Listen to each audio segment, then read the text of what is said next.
just get started. Welcome, everybody. This is episode 11 of Helios Horizons.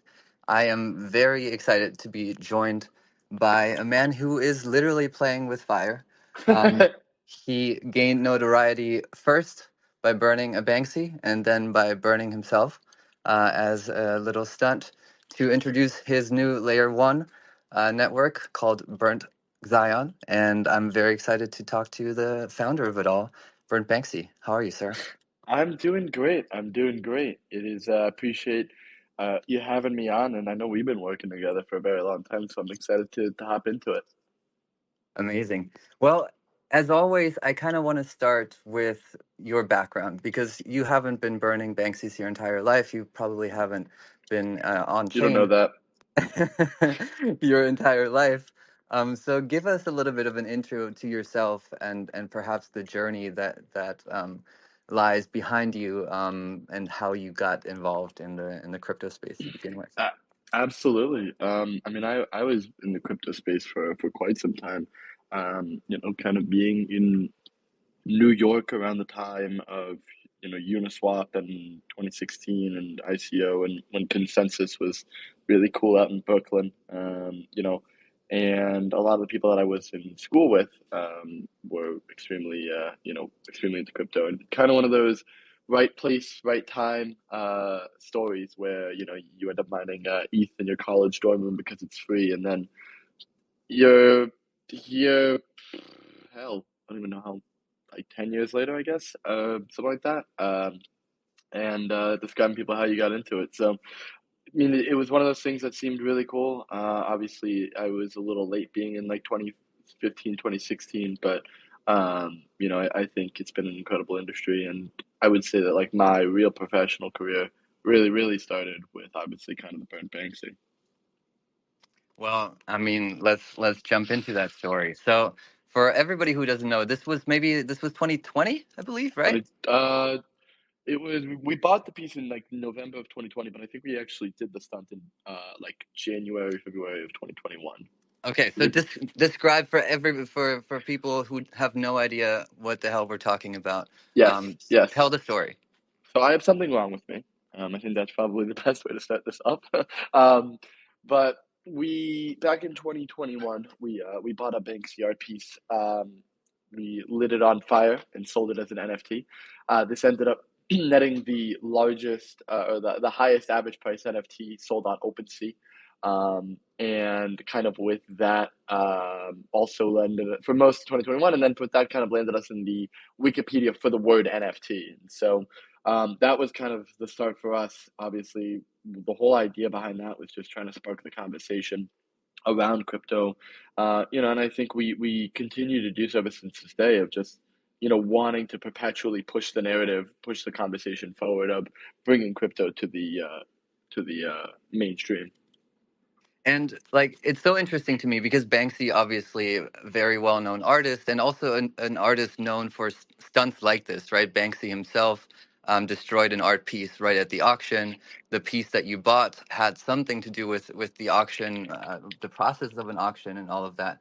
So talk a little bit more about the background of like choosing the piece, choosing the artist, the whole meta layer Yeah, that you were going for there.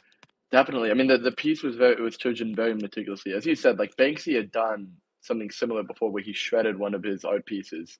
And so we definitely found Banksy befitting. And then he has this one piece called Mons, which is the one that we use. Um, and like on it, it says, "I can't believe you Mons actually buy this shit," which was just like the perfect, especially for just what we were doing. It was just absolutely, absolutely perfect. Also, it was one that was here in New York, and we kind of had the certificate additionally with it. Also, it was kind of again, it was another one that kind of it was sold in a Sotheby's auction, and it kind of fit with the narrative. So it was genuinely one of those like perfect pieces that we got extremely, extremely lucky to find. And every aspect of it was absolutely perfect. Even down to the fact that even even down to the fact that Banksy was, I believe, it was the first Sotheby auction denominated in Ethereum. Um, was Banksy, and so I took that as kind of like this subtle nod, subtle win, effectively. Yeah, I mean, to this day, I think in the at the injective office they have a Vitalik poster, in an angelic figure.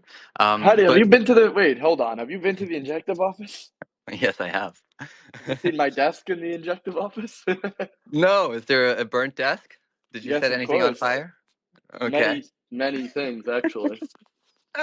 So no, I don't think I saw it. Describe your That's desk. fine. What year did you come? This was earlier this year, actually. Okay, so you know where Mirza and Eric sit? Yeah, I think so. Yeah. I'm literally the desk across from Eric directly. Okay. Well, one more thing on the Banksy, because I think Okay. it's an interesting thing. So, we're talking about early 2021, and we're talking about really the first time that NFTs kind of captured this mainstream attention. I think with crazy prices. You mentioned that you were this piece in particular was the highest average price. I assume that's because it was a total of one pieces that were auctioned there. But what was sort of the idea behind bringing taking an original piece of art, a physical piece of art, burning it and putting it on the blockchain, and then like making it in an NFT and selling it as an NFT? Was this like something you kind of wanted to legitimize the technology? You wanted to really introduce it as this digital art that can still be connected to a once physical piece, or describe kind of what you guys were Yeah. going for there. Definitely. I definitely like to piss people off a lot. You'll kind of tend to notice this, but with that being said, like I would think a lot of it kind of actually came out of something more spiteful, which was conversations when I was like obviously kind of buying a lot of NFTs, and back at the time when you had like plural punks and that was not really anything, or plural crypto kitties and that wasn't really anything. It was definitely a different time, and I always used to be made fun of like, well, if it's not, if I can't touch it, if it's not, in my living room, then where's the kind of the value to it? So I said, you know what? Fine. Let me take something that has value, quote unquote, like was sold in a Sotheby's auction, kind of going to that point.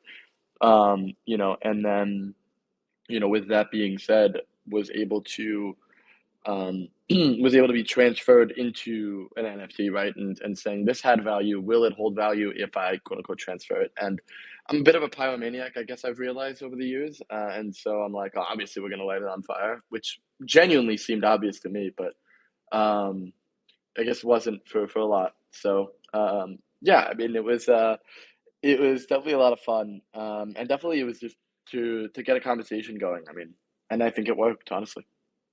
Yeah, I mean, it garnered a lot of attention in mainstream media. They were Mhm. like, "What the hell is this guy doing?" What is this Um, idiot? Yeah. setting things on fire. Then there were some pundits struggling to explain what an NFT even is. So I think it was a very very effective like way to actually gain some mind share in the mainstream media and get attention on something, because I think as a stunt it's one thing, but also as something that really draws attention to what NFTs are, what's unique about them, and why they're perhaps necessary. So I think that was well done compliments on that one. Thank Um, you. Appreciate so it. once you had burned the Banksy, Yes. how did you get from burning something to the burnt foundry, the Web3 foundry, and how did that lead to burnt Yeah. Zion? Yeah. I mean, I think I would say right after the burnt Banksy thing, we actually built on Solana for quite a little bit. We built the first worked Metaplex for the first NFT standard, and then worked with individually built the first collection standard for Solana. And so we were very, very, very early in the Solana days. And for us, we actually wanted to build the first fully decentralized auction protocol. And a lot of this was saying, trying to bring the vision of saying, anyone can be an artist, and bringing the vision of NFTs to life, and trying to make it no code, super easy, and super, super, super simple for everyone. But kind of unfortunately, there was still this massive barriers kind of getting in our way, right? And I'm sure I don't really have to explain it to you, but there's a lot that being in the industry you kind of take for granted, right? When you're onboarded, you're kind of onboarded. When you've already lost your money in a rug pull, you don't really tend to get rug pulled again, hopefully. But for new people, these aren't easily recognizable or performed, right? So, we were having a really hard time. We were having a really hard time onboarding users, especially as we were doing such like drops as like Afrojack, or I think we did like five of some of the top Solana projects as well. And so for us, it was, we could kind of sit here and be a marketplace, or we could really look to solve the real problems, right? Which was, let's provide genuine access to all. So I think, throughout the entire life cycle of Burnt, it's always really been the same, trying to provide access to all. But I think when you look at the different scales, we kind of, we looked around being on Solana, and we kind of looked around and we said, okay, well, here's Polkadot, here's this Terra thing. Surely that won't crash anytime soon. And we kind of looked at that, and we realized that on like an actual fundamental level, there was a real mismatch in the industry where everything was kind of extremely insular, and this was in the bull market still, right? So everything was extremely insular, everything was extremely like self-serving and kind of repetitive, redundant, etc. And didn't really lend a big hand to like innovation. And so we kind of realized almost very quickly that we kind of needed to take it into our own hands. And so, I mean, kind of with XION, that's exactly what we did. And we actually kind of, it's funny, we started off XION not even wanting to build an L1, quite frankly. And it just kind of became this like, we want to do this, we want to do this, and continuous kind of design process of like, well, we need to go lower, we need to go deeper, we need to solve this. And it literally just kind of led us to completely changing it on the baseline level. So it's fair then to say that basically the spark for creating Heyo. yet another L1 would be that you couldn't find an L1 that served the purposes that you wanted, or the functions that you In a needed. way, like I think we kind of talk about this in the perspective, right? But it's very difficult to say like the word L1 and to not take like this kind of legacy approach. I think what we really wanted also was this massive fractionalization was happening, right? You see the L2s, you saw Solana, you saw you know all these guys fighting for each other, and especially like when you say, oh, here's another L1, not like there's 500 million out there already, right? So the thing that we really wanted to do was, yes, on like a on a technical basis, we are a public, we're a public ledger, right? But what we always wanted to focus on was being collaborative, which is where like the term chain abstraction, or kind of more specifically abstracted interoperability, kind of comes from, right? Which is, it doesn't matter what chain you're on, right? And we have seen a couple of launches that we've already done already, which Injective being one, Saga, BNB, and a bunch more cool things coming. But I think the issue that it kind of arises with that is we need to solve for UX in every capacity, and we need to stop being so tribalist. Apologies. We need to stop being so tribalist and winner takes all, because I think we are genuinely past the point of winner take all in this industry.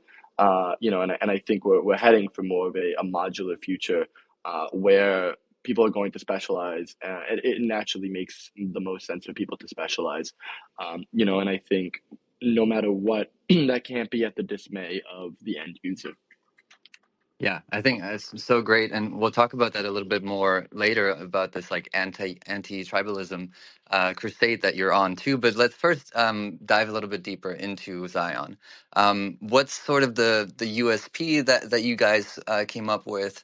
What is the value proposition? Like, who should be building on Zion, and what did you guys come up with that you couldn't find on other L1s, or you couldn't find out there in the blockchain world?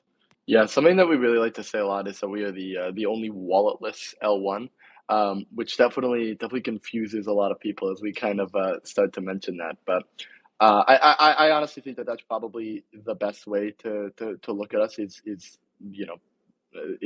really is the walletless L1, and I think when you start to kind of talk about when you start to really talk about that, and you kind of say, okay, well, what does that even mean? It just means that in order to kind of do a lot of the things that we want to do, and get past a lot of these really legacy decisions, like wallet extensions, etc. You start getting into like this really interesting aspect where we can say, now what we want to do and how we want to effectively affect change and when we want to create this chain abstracted future is the way of saying, well, everything's a smart contract account. Everything, it doesn't matter what signature curve you're using. It doesn't matter what device you're using. These are all effectively extremely, extremely kind of, frankly, legacy decisions that have kind of plagued a lot of the facets of this industry. And it's once you kind of look into that, you're like, oh, I wonder why that was done this way or why this was done this way. And you find out really quickly that it's because the guy before it did it, which is and it's naturally quite unfortunate. But I think it's exciting when you're trying to create innovation, that really just excites. Yeah, so what were kind of the main problems that you then were tackling? You're mentioning this walletless thing, and I think it's a very compelling thing, right? Because, this entire process, if we're thinking about onboarding, what's the Hmm. main hurdle really? It's like, well, who's gonna like sit down, find a place to securely store a seed phrase and do all of this stuff. So what were kind of the main innovations and problems that you guys were tackling with this as well? It's it's one of those things which is I would say it's really difficult to just sit here and say, oh well, the user onboarding process takes 12 days.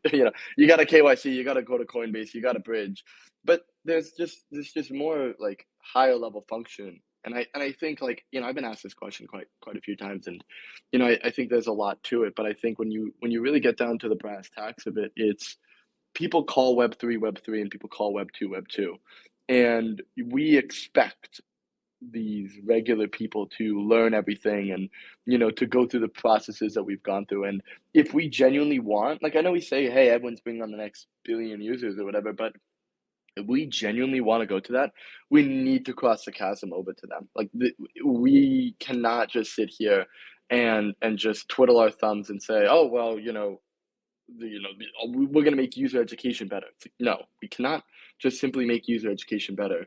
We genuinely need to meet the users where they are, because the real competition, it's not other Web3 products, right? We're competing with Etsy and eBay, and we need to provide the value and actually provide value for people, right? Like in a way that A, affects their lives, and B, that they don't actually have to change a lot of their consumer behavior. And so you can get into the specifics of saying, well, a user doesn't need to know what a wallet is or download a Chrome extension, but we have a limited amount of time on that. And there is so much more that A, being walletless, and B, being walletless, going towards this kind of goal of complete, of effectively complete um, abstraction effectively, right, lends you to be. And I think so long as you can see it from the North Star perspective, I think it gets significantly easier to answer that question.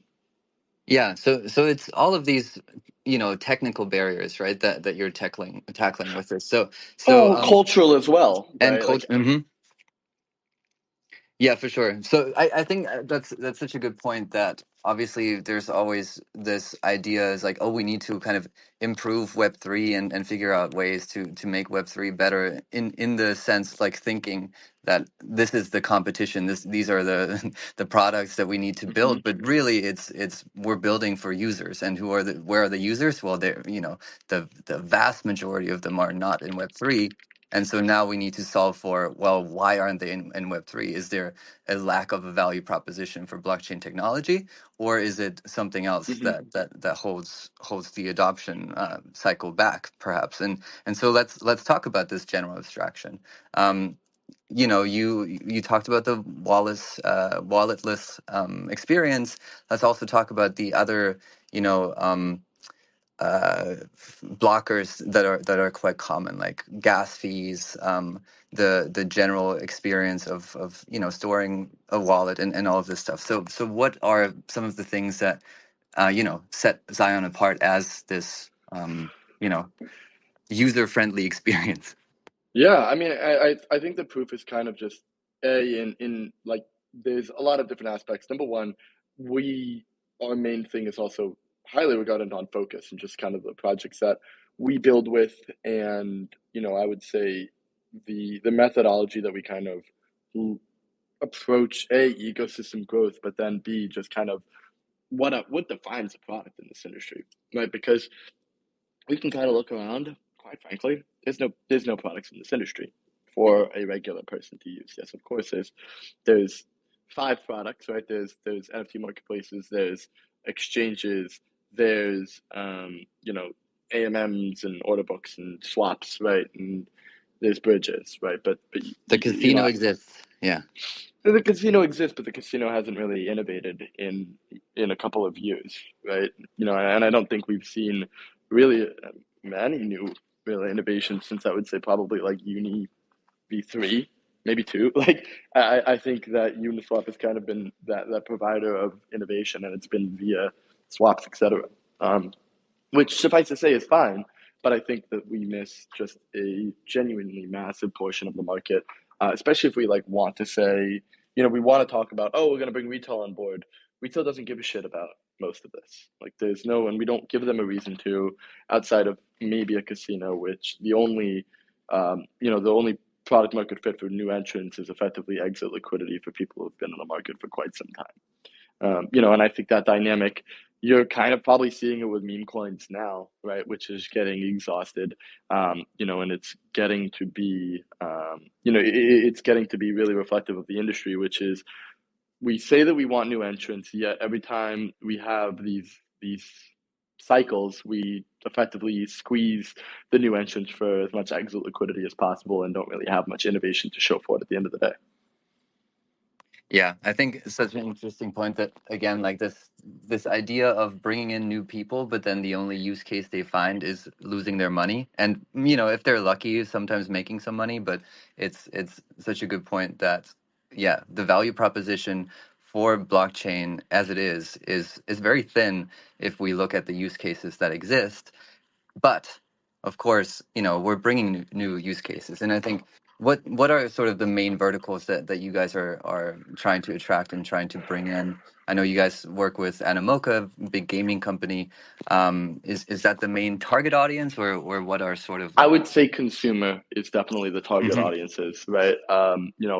I think as it relates, you know, first, but and this I kind of mentioned this, right? Like especially with how great the tools we've built are, it doesn't make sense to have a lot of derivative products because grandparents are not going to be coming and slinging derivative products on dog with hat, right? I mean, who knows, right? If they can dump their life I do. savings. I fucking know. Have you onboarded your parents? Dude, you know what? I actually got. I was talking to my mom today, and it was so nice because I've been building in this industry for quite some time, and she just found out she's been trying to follow a lot more, and it's been better, getting a lot easier for her. But she just used. We had a product called EarnOS. We had a product called EarnOS deploy on us, and they worked with like crazy brands like Uber and BMW and Uber and North Face and Sunglass Hut, and effectively doing like some uh, direct campaign. Very, very, very cool use case. And the thing that's even better is that you'd never see a freaking wallet. And obviously that is completely powered by XION. And it was really nice because I was talking to my mom today and she was like, oh my God, I use the NOS platform and I think I made $20. And that was really cool for me because I've been building in this industry for many years. And that was the first testnet product that my mom could ever use. You know, and I think there's something to that which is really, really exciting. And I think it shows by our numbers of testnet effectively why it grew so much. But you know, there's a certain like I would say beauty in that, right? Of wow, like a normal person. I didn't ask any question ask any questions. There was no what is this? What is this? Am I okay? Like it was just beautiful. And I think it made me really happy because it just makes me feel like we're on the right track. And I'm excited to onboard everyone's parents, and I'm excited to onboard everyone onto crypto, not just Zion, but crypto. Yeah, and let's talk about that specifically because you wrote a blog post about this as well, kind of advocating for this use case focused approach that blockchain should really take. And I quote you here, like you said, we must offer actual solutions to the problems that have kept products from attaining real adoption outside the industry. And so this is about EarnOS. So, like pitch us what EarnOS is, and then tell us how Zion comes in and really steps in a way that makes blockchain make sense in a consumer application. Yeah, absolutely. So, I mean, I would say a lot of crypto has already been proven out, like base use cases. We have online communities being shown through DAOs and NFTs. We have, kind of transfer of assets. We have global payments. But, all these things are very on a bare bones level are all kind of proved out in my mind in this kind of niche group of crypto that exists. I think EarnOS comes in, and these guys come from Uber, and they come from a marketing background. They come from an agency background. There's three of them, all super super exceptional team, genuinely. And honestly, what I'm very happy to call them my close friends at this point. But they sat down and they effectively say, like, there is so much money burned in growth marketing, right? To a point where companies are literally throwing money at a problem that is just effectively might well be lighting it on fire. But what EarnOS does is it You effectively would do says, that. I've yeah, I've done it. No, I'm just um, but as it relates, right? Like it is interesting because we can look at something like you're familiar with Galaxy or Azalea or any of these like questing platforms. Yeah, for sure. What was I gonna say? They say, okay, people will do actions for money. And we have now a way of distributing this to a global audience. So, working with, let's say, Uber Eats Japan, we want a Japanese audience to watch an ad, give their email to a mailing list, and I don't know, with Sunglass Hut, it was cool. You could like try on different sunglasses and, refer and stuff. Very, very cool stuff. But then you get directly paid for that. And one of the things that crypto solves for, which is legitimately impossible other places, is to send $5 to 2 million people across the world.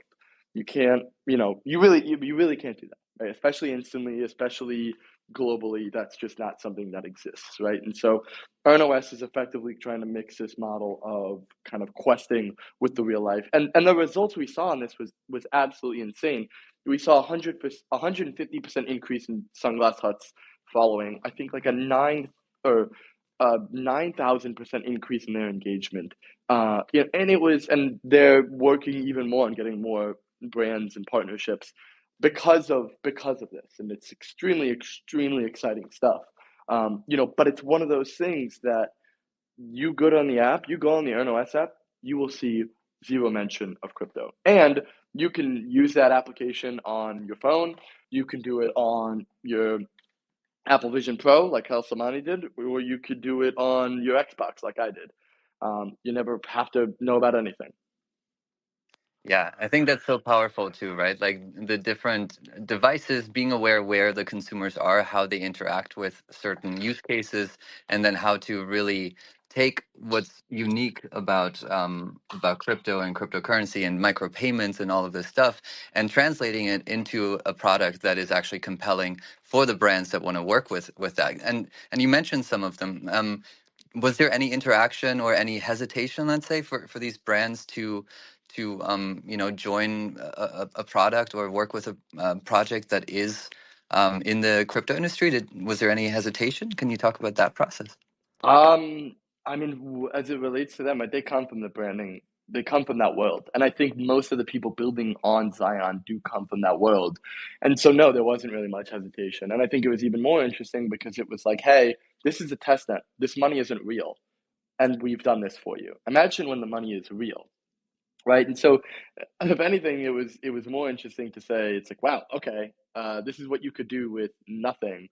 Imagine what you can do with something. And so I think they have millions of dollars in committed spend at this point, and really, really, really exciting stuff. I mean, honestly. So on a hesitation, like the first answer was no, and then actually quite the opposite, which was extreme excitement upon seeing the results. Yeah, yeah, I imagine. I mean, there's an interesting case study as well in New York City and San Francisco that I think is very interesting. I think Boba, is that the shop's name? That has this loyalty system that's building on Solana. You familiar with that? No, I'm not actually. It's like you can check it out in, I think it's in Midtown somewhere as well.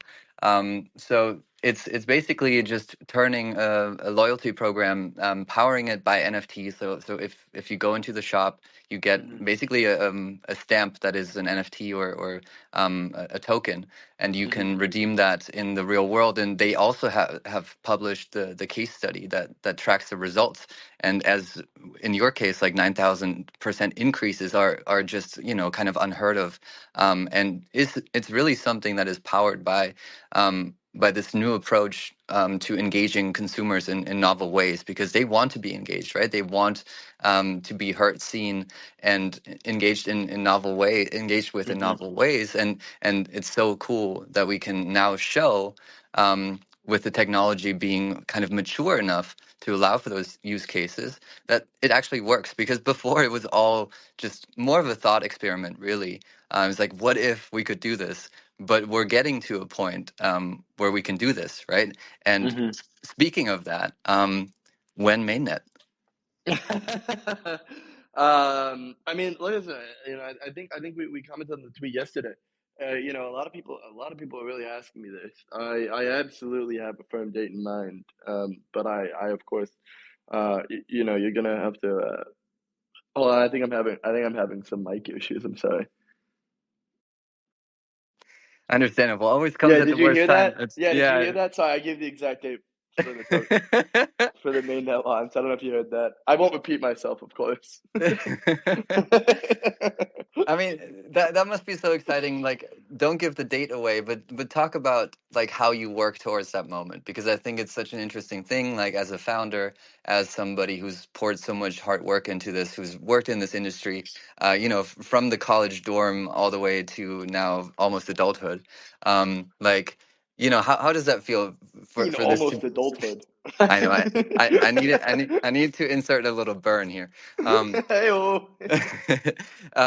but how does that work? Like, or how does that feel really? Like, how excited are you guys? How excited is the team? Oh yeah, How? we're terrified. I mean, I'm terrified, you know. Yeah, But no, I mean, obviously I'm excited. Like it's interesting because it's a very big moment naturally, but it's also the starting block, right? Um, and I think as it pun relates, intended. Yeah. I mean, literally, right? Like everything starts on that day, and everything becomes real, right? Like the money's real, the project, and everything. Honestly, everything gets a lot quite easier, honestly, because you're able to show the results, and listen, this isn't my first testnet launch. This isn't my first mainnet launch. This isn't my first token launch. I've worked at a company before that had a token launch as well, right? So I was able to very, very fortunately see the token launch project, or the token launch, I would say, go through. If anyone's wondering, that project was obviously injective, hence, but so it's one of those things where it definitely does not feel like my first rodeo. It's not my first rodeo.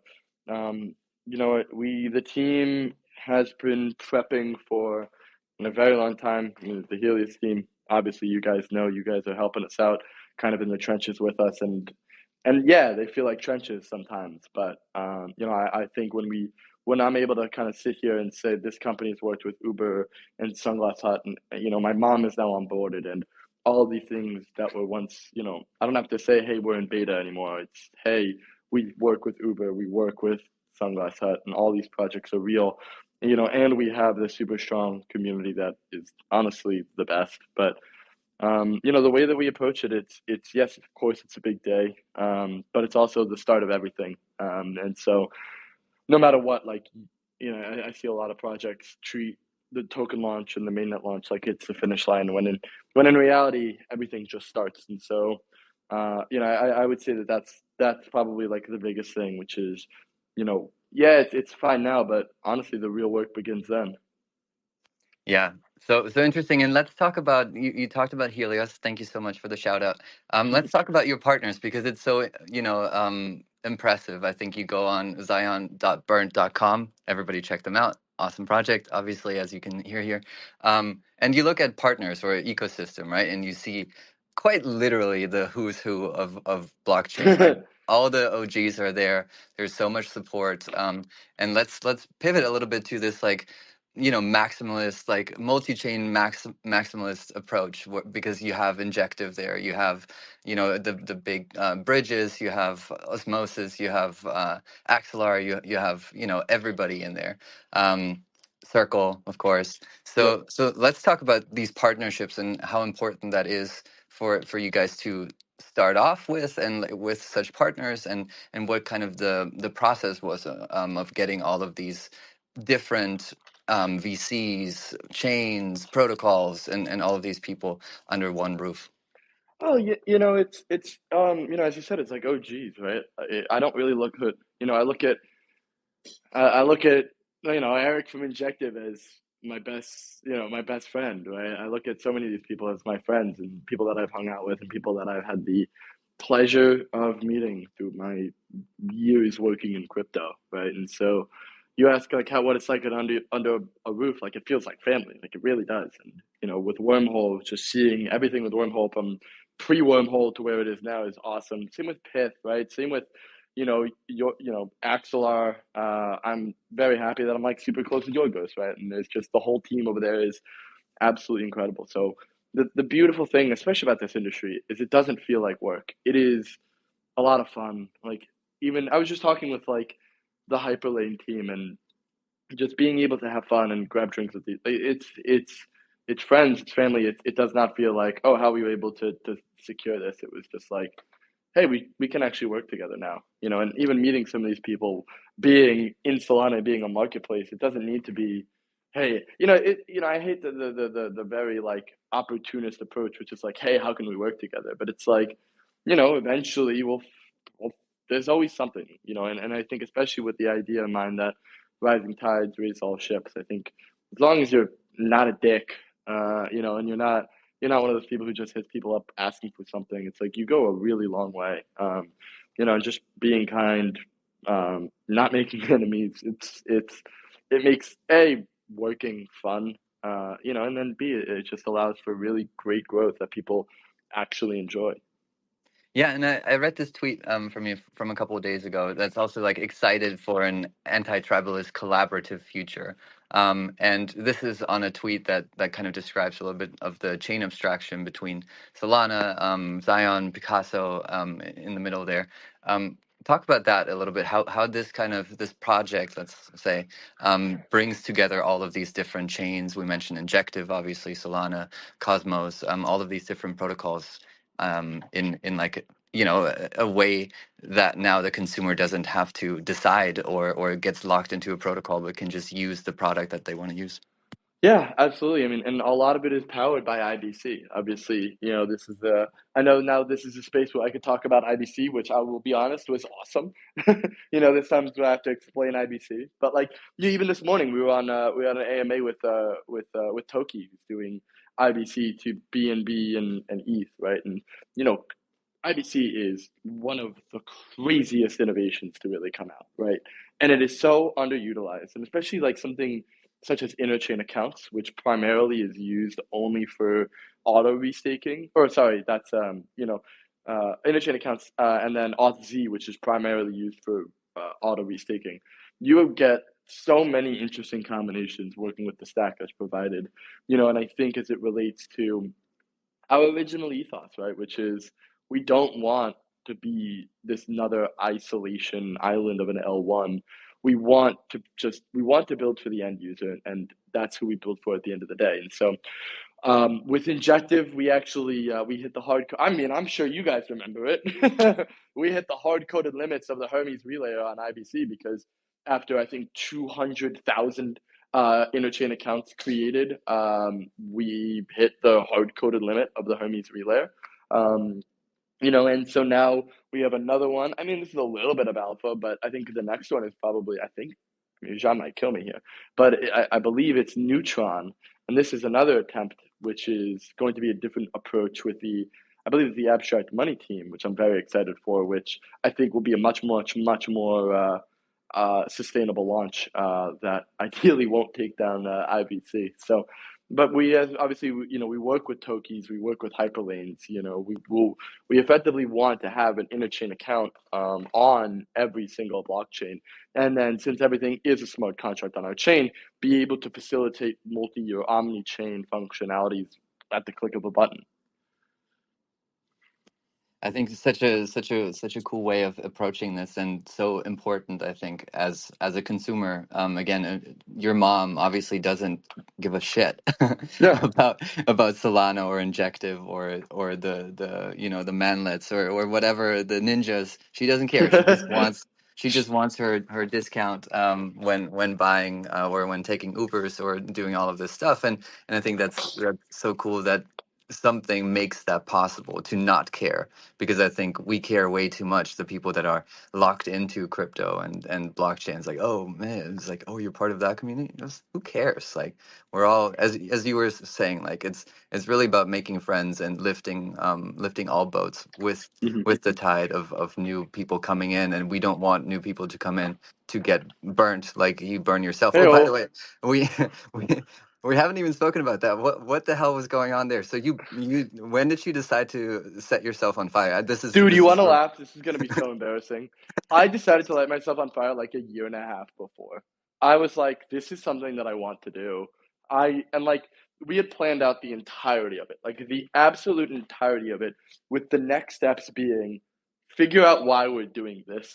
And so I I I we kind of came time for the fundraisers happening, and we naturally, we were quasi coming out of stealth in a way. Like we had launched the new testnet and everything was going great, so we wanted a way to bring this out and kind of show exactly what we do here at XION. And I was like, you know what, I got the thing for this, and so I pulled out the old plan, and the next steps were announce the fundraise. Obviously it was super exciting. so, but you're not saying you reverse engineered building an L1 just so you could set yourself on fire. That's not what you're saying. um, I'm not saying that. No, I have dude. It's funny.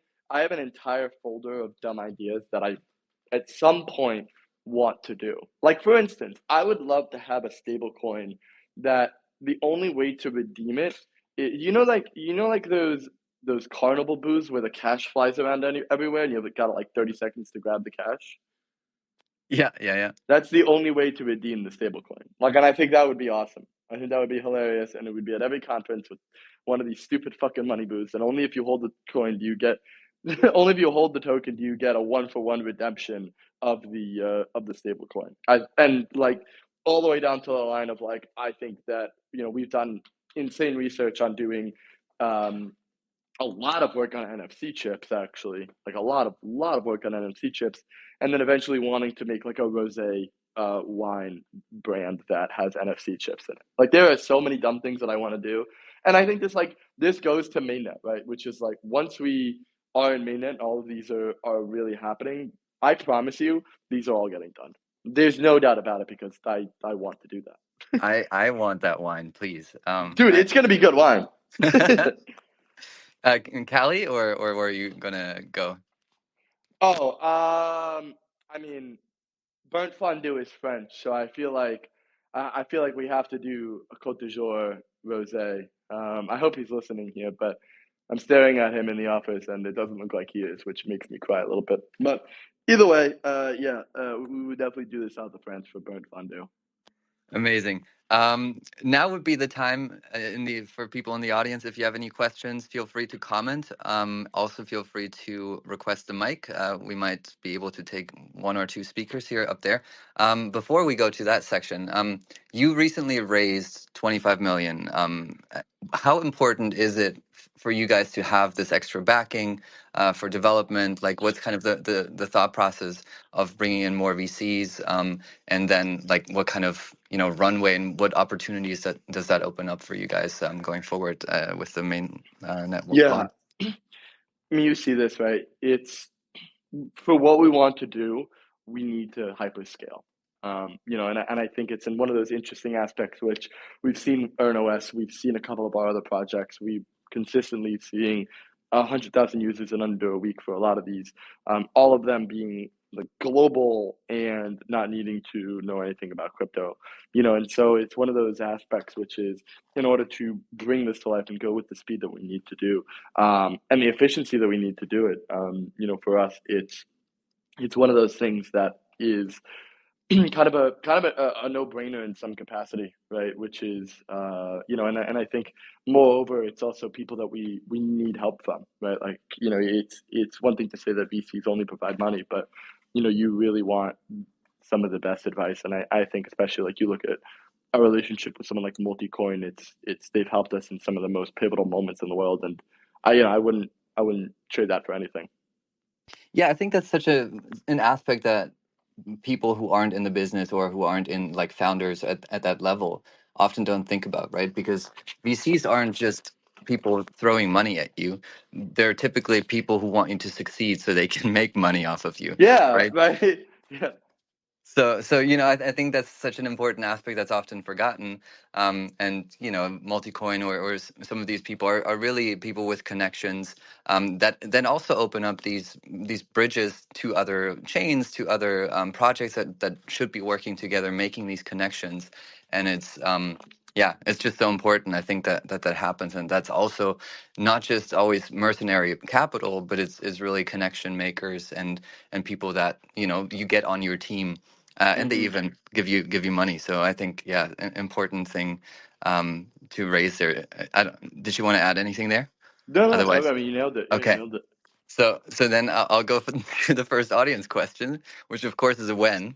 When token, I sir. already said the date. I can't. I don't want to repeat myself. If you didn't hear it, I'm sorry. I don't know, better internet Yeah. connection. Maybe it was all you, not me. Next question. Yeah, I hit mute all, and ruined the moment for everybody. Yeah, sorry everyone. Yeah, so sorry. Um, but okay, let's go towards something else, Is because that I think, Dimitri? Did Dimitri ask when? Motherfucker. did he? Come on, Dimitri, you know better. I'm looking at an inner syndicate group chat, and he goes, "Let's just join and ask when." Fuck it.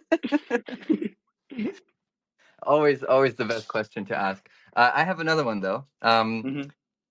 If you think, like your mom is now firmly onboarded, let's say, Mhm. yeah. If you think of this moment in crypto and in blockchain and Web3, where do you think we stand? Are we at the cusp of actual like adoption? Are we at the cusp of everything being abstracted enough that normal people can interact with it and want to interact with it, or are don't even notice that they interact with it? Where do you think we're at in terms of like this adoption moment?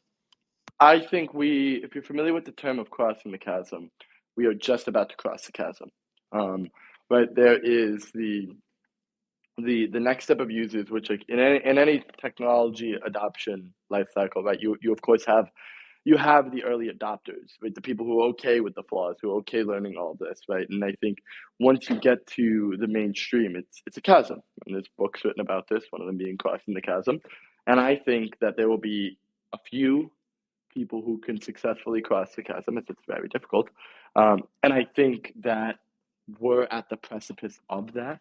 I think that eventually, like that chasm will naturally be crossed, but you also run into an interesting chicken and egg problem, which is there's no users in this industry because there's no products in this industry, and then there's no products in this industry because there's no users in this industry.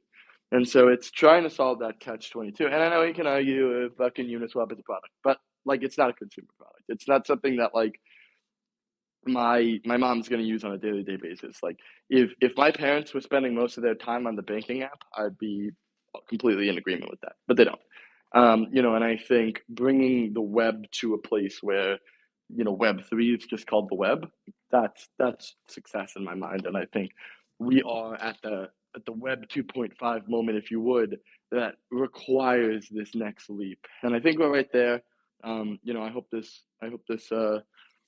meme coin shit dies, so that we can get back to building. But that's what you see in a bull market. So, you can love don't hate the player, hate the game, and don't hate the game, just get better at it. Right?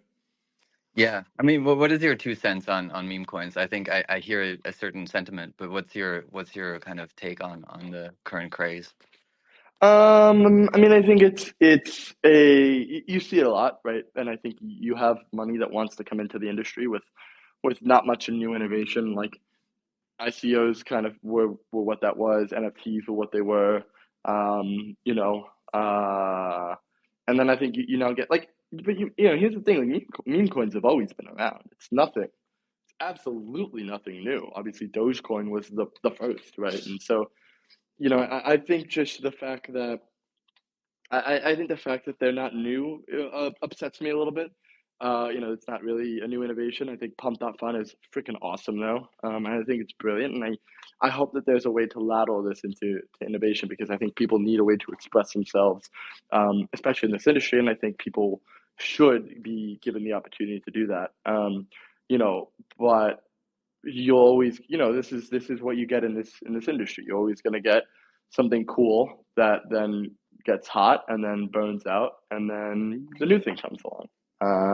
So it's exciting. It is exciting, and it's also, you know, there's naturally going to be sentiment of retail adoption without hurting people, right? So I'm all for fun. I'm all for the fun of it. I of course have a ton of meme coins, but I just don't like to see people who would otherwise enter this industry losing everything because Dylan Dennis deletes all of his tweets and acts like he didn't have a meme coin. It's just not, you know what I mean? Yeah, I would have been very surprised if you didn't have at least some cunt in your wallet there. Oh yeah. Oh, absolutely I do. Are you kidding me? Come on. You got You a INJ whale here, apparently. you cannot not, can you? Dude, I was pissed because I used to be. I mean, even when it all started, when Kira Muse's cat was going against Eric's cat Ginger, and listen, man, I was team Ginger. You know, because we were at Eric's apartment and Ginger scratched Muse and made him bleed. So I'm like, that's my fucking dog. Kira, of course, shot him out, and I'm very upset by that. So yeah, uh, Yeah, it's it's always so funny. Like it's fun because what's really also I think an interesting takeaway from this is like there is not just there isn't that much tribalism actually at the let's say the C levels and the founder levels, right? There's a lot of cooperation. There's a lot of people getting along, building stuff together, and not being so anti each other. mhm. That is often at the retail investor level Yeah, where it's like no yeah. it's my chain, it's your chain, like all of this bullshit, and we really need to abstract the tribalism away. I think that's a Someone tweet main that. takeaway. Tweet that, John. Tweet that. That's getting um, tweeted. you're welcome. That's going to be 10,000 cut for you. um, but but Send me your capital. I uh, got you, dude. um, yeah, no, I think such an insightful conversation. I also Man, want it to was a give you lot an of fun too. opportunity. Um, as last, because I don't think we have anybody coming up here. I don't see anybody not asking boring when questions in the chat, so we'll skip all of that. What are you excited about? Obviously, you have the mainnet launch sometime in the future, maybe not a very distant future. But what are you excited about post launch? You know, apart from NFC wines. Fuck, that was the answer. No, I mean, what am I excited for? I am excited. I'm excited to start this journey in a way. I'm excited for the projects to make a difference. I'm excited to actually build and reward people. I'm excited for. I'm excited to see where this industry goes. I'm excited to see where we go. You know, the team is obviously extremely excited, and I mean, listen, we've been waiting 3 years through this, and so it's hard to pinpoint a single thing because you know everything that's been leading up to this obviously caused the excitement for it, and then everything that will come is going to be magnificent. There's no doubt about that. Is your mom going to be proud? My mom won't know what the fuck is going on, but that's the point. I don't need her to see anything. I just need her to use Earn OS and look at an ad and you know be happy that she made $5. Yeah. Well, again, thank you so much. I think some really interesting points about like how Web3 can look just like the internet and just like any other consumer app, and really, overcome this whole stigma, not by educating people, but just by, pulling people in through use cases rather than trying to go out there and evangelize about all the, technological advancements. I think that will come as people understand that perhaps they own their data, or they can get rewarded in very different ways that just simply aren't possible in Web 2. But it's something where we need to show use cases first before we start evangelizing about like abstract philosophical decentralization things. So I think, yeah, thank you so much for the conversation. Also, thank you so much for what you're building. Of course, thank you. Hey, thank you guys for helping out. I mean, you guys, it literally would not be possible without you. So there's no way that we could be here without you guys. Very happy we could do this. But also from a validator perspective, I mean, we've been working together for definitely over a year now, and I mean, there's been a lot of issues, which is great, and that's what a test is for. So thank you for helping us out, and get ready for mainnet, because I mean, you're gonna need a lot of RPCs. Well, can't wait for that. Thank you so much, Bernd, for coming on here. Everybody, thank you for listening. This was Helios Horizons, episode 11. We talked about abstracting away the complexity in Web3 and make it so your moms can actually use consumer apps, make money, and feel better about the world and themselves through blockchain technology, even though they don't know it. Thank you, everybody, for tuning in. Thank you again so much for coming on, and we'll talk to you all very soon. Talk soon. Thank you. Bye bye, guys.